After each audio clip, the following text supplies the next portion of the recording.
I went to England to a concert right after my mom passed because she looked at me and said, keep doing ministry. So I went in honor of her.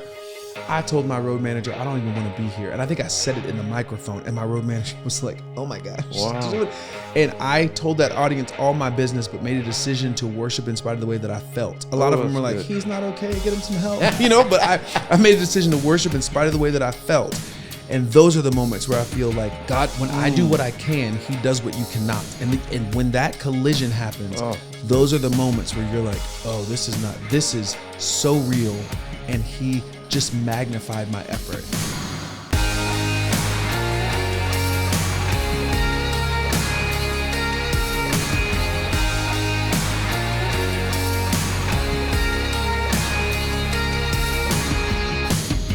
Well, hi, I'm Randy Phillips. This is Backstage with Randy Phillips. Today, my guest is Anthony Evans. I'm so glad to be here with you. Hello, Anthony Evans. Hello there. I love you. I love you, Randy Phillips. I've loved you for a long time. Way longer than you love me.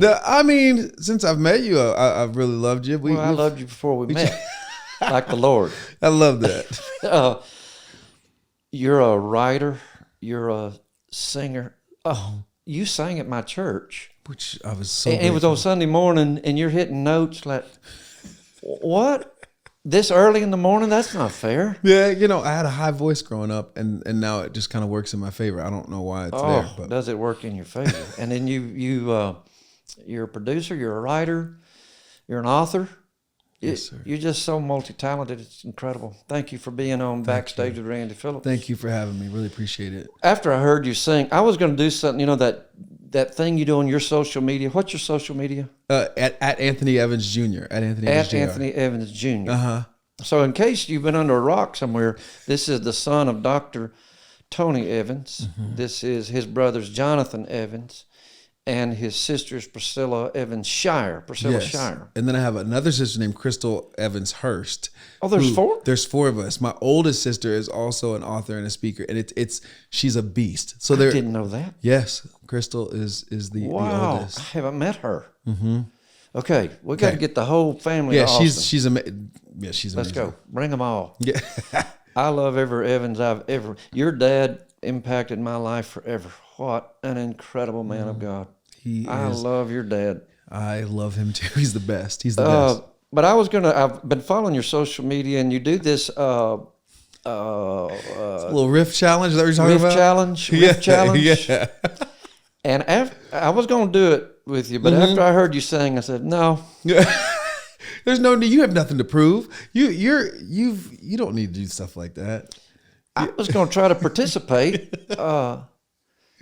I'll just do one line or two. Okay. And then we'll do the challenge. Okay. Then we'll do the challenge thing. Okay. So I don't sing up there those keys you sing. I'll sing where you sing. I'm like the Lord. The Lord said, lo, I'm with you. And so I don't need to sing up there. I get it. I get it. I love that for you. I love that for you. Yeah. Let's see. Precious Lord, take my hand. Precious Lord, take my hand. So effortless for you. You lead me on, let me stand. Oh, that's a riff. Lead me on, let me stand. Does that mean I won? That means you won. You stumped me. You got me confused. Well, I got you that minor thing. Okay, that's enough. Okay. Go to his social, though, and watch him do those riff challenges with real singers. Yeah, it's amazing. Not real singers. They're some of the best in the world, really. Actually, they're on tour with legends currently, and we're just all friends, and we're all church kids who happen to be on the largest stages in the world right now. So it's just fun to be with them. They've all changed the world. Yeah, literally. Now, growing up in the Evans household, were you allowed to have worldly music? No. Or was it just... No, and not at all. Like our house was Sandy Patty, Larnell, y'all. Come on, you know good well you didn't play our music? Yeah, we did. You did? Everybody in Christendom played your music. Oh. It was, but those days, I think that was pre y'all, right? Sandy, Patty, Larnell, yeah, y'all were a little bit after that. Yeah, but then Michael W., Stephen Curtis, Yeah. Andre Crouch, the Winans, that was it. And then we could only watch TV on Thursdays for 1 hour. Cosby What? Show, we could watch the Cosby Show, we could watch Different World, that's it. So we were very sheltered, for lack of a better way to say it. No pop, no R&B, no Motown. No, a little bit of Motown because my dad loves the Temptations.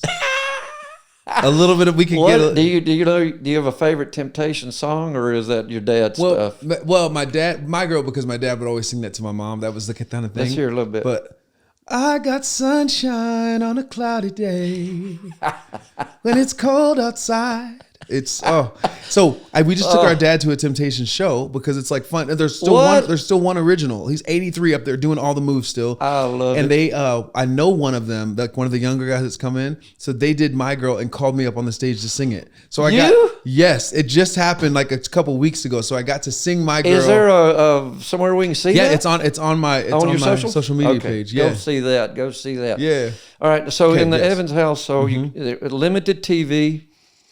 Limited music only.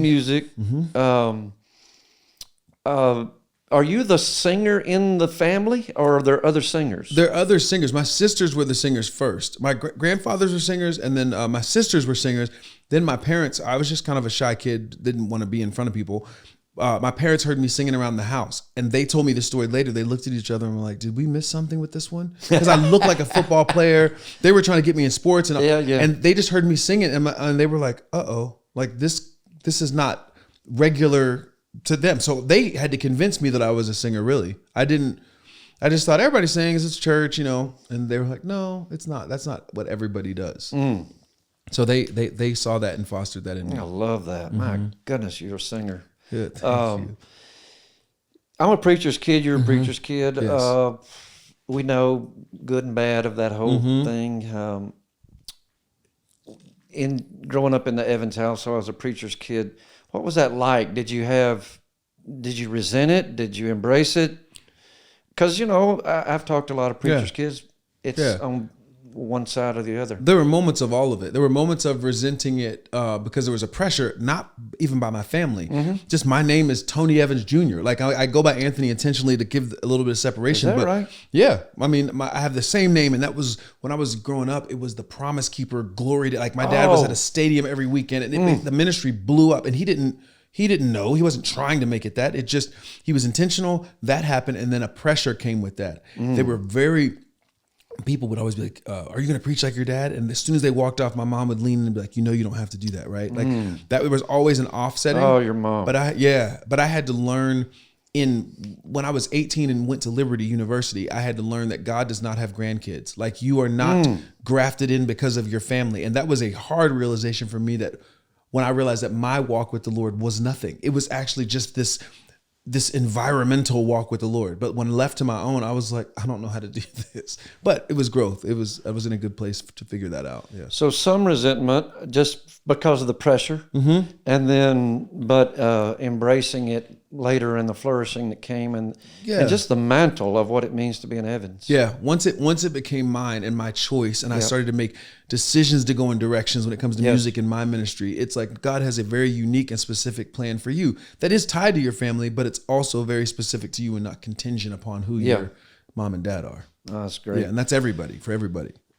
When did you participate in the early days of your dad's church? He called you up on stage, the platform, and Anthony, sing us a song, or did you intentionally? How did you get on stage, and then how did that stage grow? Well, at our church, you have to be in a ministry. Like there's no option to be at our church and be a member and not be in a ministry. Right. So as the preacher's kids, we all had to pick something. I picked the youth choir, so I was around singing, but in the choir, and then I would start to get solos later on, and then that kind of grew into what I was mentioning earlier of them seeing something in me. So he did call me up, but not too much. It wasn't like my son's gonna come sing a song. He didn't put me on blast like that in front of people. But there was a lot of that. And then my dad secretly when I sang a solo one time, he took the recording of it, back then like a VHS tape, and sent it to Dr. Falwell at Liberty. Wow. They saw me sing unbeknownst to me and said, we're going to give your son a scholarship to come here and be a part of a group at our school. This is all happening behind my back. I didn't even know what was going on. Wow. So my dad's like, hey, so Liberty gave you a full ride to go sing there. So God says you're going to Liberty. You know what I mean? Like, so that was. Were you okay with that? No. Not at all. Where did you want to go? I wanted to go to Texas A&M, major in animal science, and be a veterinarian. I wanted to be a large animal vet. That's what I wanted to do since I was a kid. What? So singing and all this stuff at 18 is where it got serious, when I got a full ride to go to Liberty. And I was there like, what am I doing in Virginia? I don't know anybody here. Right. I was traveling with Dr. Falwell, which was great, but I was like, I don't know what's going on. So I'd actually left after my first year, but then I came back. Okay. I came back to Liberty and finished. So it's a whole journey of. I had no idea that. A veterinarian. Vet, a large animal vet. I had horses up until a couple years ago. Like that's my thing. How about that? Yeah. That's so cool. I didn't know that. My mother, she was my world. Mm-hmm. She went to be with the Lord about 4 years ago. But she was, man, she just, I just love my mom. Mm-hmm. Absolutely. She was the musical part of my mom and dad. She's where I got any kind of music ability that I have, which is limited. But it's, that came from my mom, and songwriting and so forth. When the Lord took her, when she went to be with the Lord, it was an empty vacuum in my life. It was just a hole that I could not fill. Mm-hmm. And people saying stuff like, well, she's in a better place. If you could see what you like. That didn't help me at all. Right, I missed her. Later it did. Right.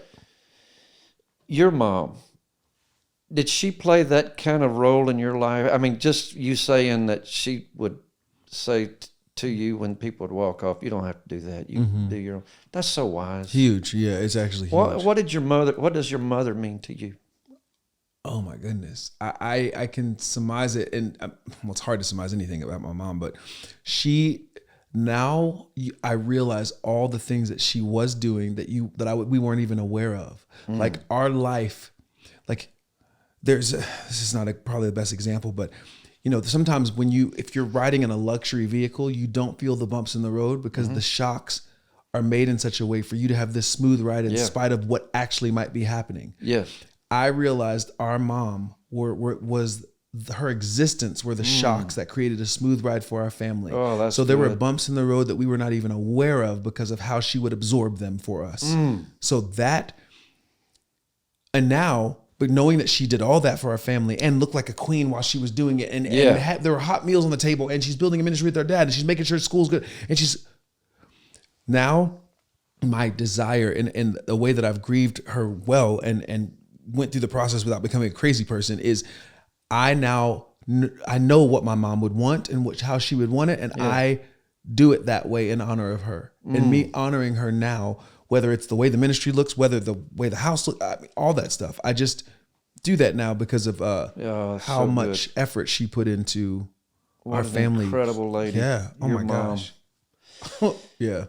So behind, Backstage podcast, we go backstage.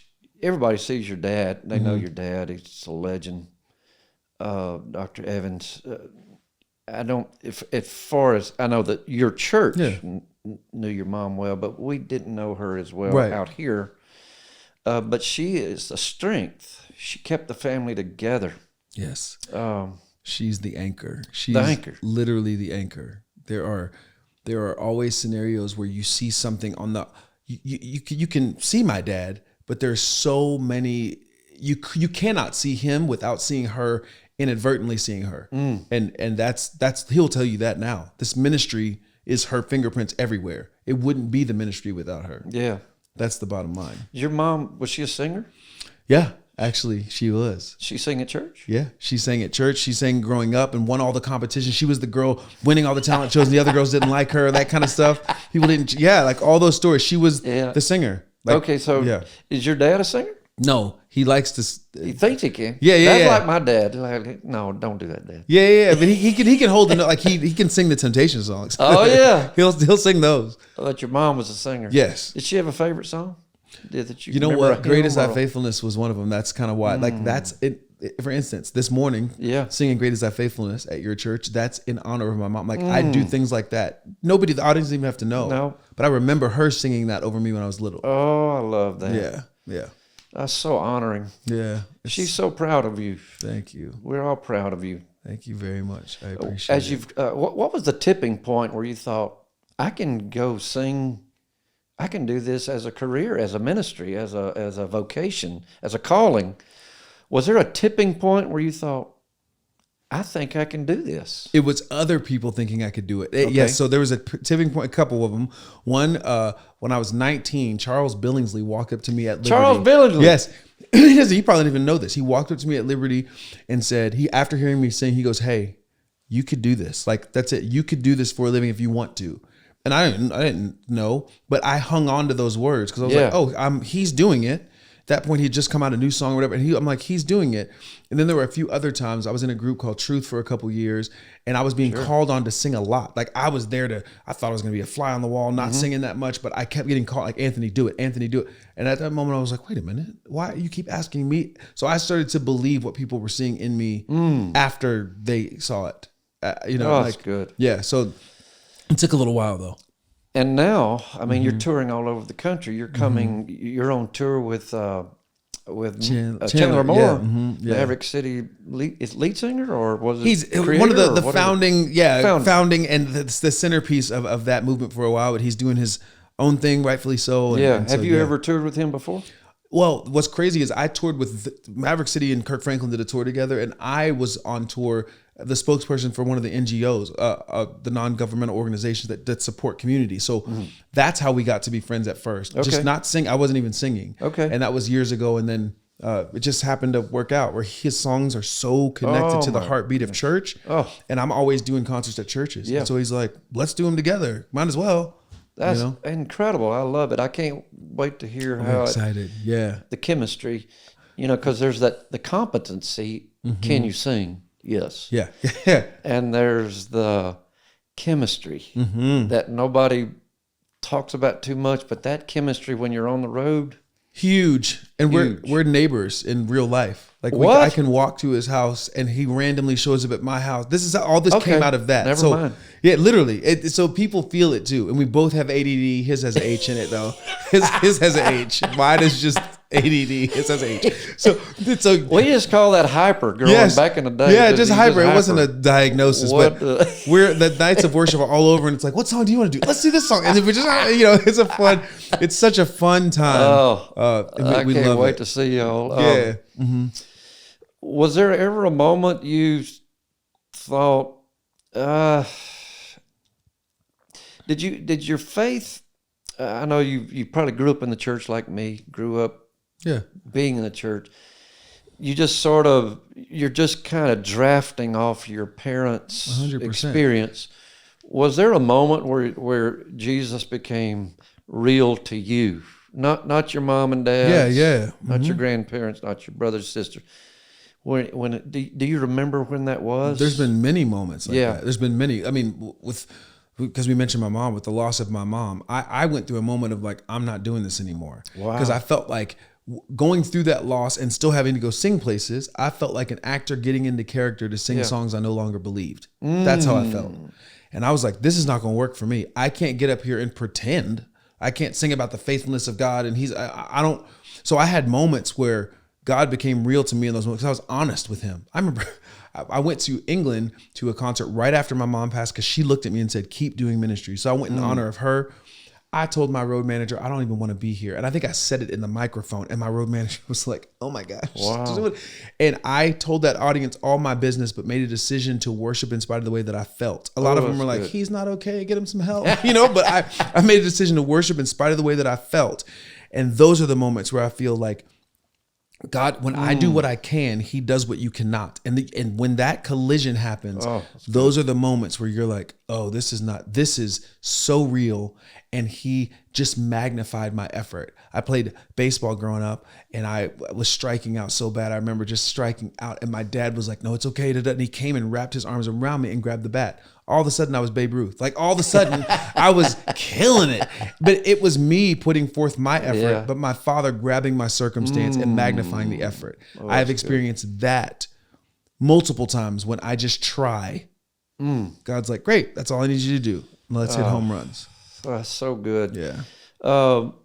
I didn't reach the point when my mom passed that I was questioning my faith, but I definitely was disappointed with God. Is that okay to say out loud? I think it's more than okay. I think he can handle it. God can handle it. I prayed a certain way. I read scripture. Believed. I prayed scripture. I believed. Yeah. Faith was strong. Faith of mustard seed was there. Yeah. It didn't happen like I thought. We had people threw me for a loop. Did it do that to you? Exactly. Yes. Just what you were talking about. That's exactly what happened. We had people marching around our house every day. We had the world praying for my mother. Really, like the world. Yeah. And people one time she opened the windows and saw people marching around and just broke down in tears. Like, I can't believe they're doing this for me. And then she was worried about their faith. She was like, well, if God doesn't heal me, what about their faith? She was so concerned. So yes, it was a very weird moment of God. You said, we can ask and it will be given to us. The faith of the mustard seed, you'll move the mountain. And you didn't move it. Like what? But my brother always says, he's like, Anthony, we were praying for healing and she's healed. Yeah. We just wanted it. We wanted it a very specific way. Yes. Like, it's a process. Grief and loss in any form is just like, oh man. I was with a friend that Jackie Patillo. Jackie Patillo. And she just lost her son. Yes, Gabe, I knew him well. Yeah. Did you? Yeah, I used to tour with Kirk Franklin. Yeah. We did tours with Toby Mac and Gabe was there, yeah. And he was like a son to Toby. He took him when he was a kid and he danced on the stage and pancreatic cancer. So I was talking to Jackie and I said, Jackie, how are you doing? She said, not good. Yeah, of course. Not good. It's okay to say that. I'm not doing good at all. It is okay. She said, I don't want to hear all the little bumper stickers, the little thing, it's in a better place. Cliches and all that. No. I don't want that. That doesn't hurt. And she said, I cannot even sing these worship songs right now. It really mirrored what you were saying. Totally. And I think being honest about where you are, if you go to a doctor's office and you don't tell them what hurts, where it hurts, and you try to make everything seem like it's okay, you can't address the issue. Exactly. The only way something changes is when you own it. Like I'm always telling stories, but I used to renovate houses and I would go in and have all these ideas of what it could be. But first of all, I had to take ownership of it, do the work to take ownership. And then before every renovation, there's a demolition. And that's sometimes it happens. You don't want things to be demoed. You just want it to be the way it was. But sometimes you have to. Your mom passes away, or in Miss Patello's case, her son passes away. You have to take ownership of how you feel in those moments and then trust that God somehow is going to take this scenario and make it work for your good. Like it's another level of trust when you've gone through that kind of. Do you remember, we'll go to another subject. Yeah, no. I don't want to keep okay. belaboring this, but do you remember when you stopped grieving? Do you remember when it got better for you? You started healing up. For any of those who are watching that experienced great loss, which very many have watching, do you just keep moving forward? Is that the key? I'm not giving up. I'm keep moving forward. Yeah, it's moving forward. That's one.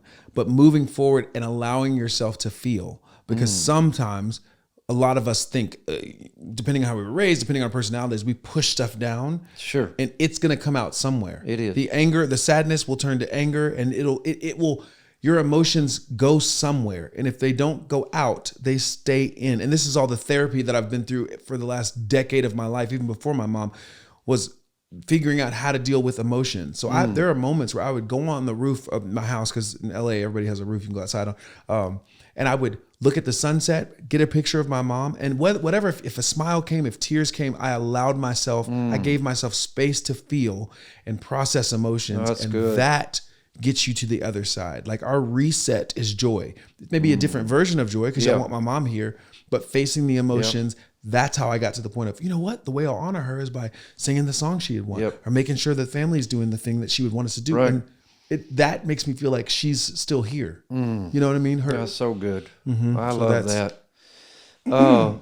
You've got a new album, or has it been released? Yes, it's called Revive. It's released now. Yes, Revive. Yes. Where can people get it? They download it? Anywhere. Wherever they listen to music. Revive. Why Revive?